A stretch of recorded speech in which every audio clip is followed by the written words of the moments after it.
Emmanuel Macron, finalement, il est là, mais il ne trompe personne. Ce n'est qu'un exécutant et toute la politique économique et sociale est déjà définie au niveau de l'Union européenne. Et c'est pourquoi, à l'UPR, c'est ce qu'on dit. Nous, évidemment, on soutient le RIC aussi depuis 2011 comme les Gilets jaunes, mais pour être cohérent et pour pouvoir un vrai RIC, il faut le Frexit, puisque si on a un RIC sans Frexit, vous allez avoir un champ d'application du RIC qui va être absolument nul. Vous ne pourrez pas demander, par exemple, l'augmentation du SMIC. Vous ne pourrez pas traiter tout un tas de sujets qui sont déjà définis. À cause des contraintes imposées par Bruxelles, c'est ce que vous êtes en train de dire. Et même des traités européens en tant que tels. C'est-à-dire que les traités européens définissent toute la politique économique et sociale de la France.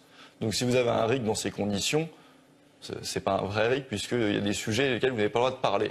Et d'ailleurs, si un pays comme la Suisse rentrait dans l'Union européenne, ça serait évidemment la fin de sa démocratie, puisque l'Union européenne, c'est un carcan, c'est un cadre qui définit le projet, que ce soit un président de gauche, de droite, vous avez la même politique.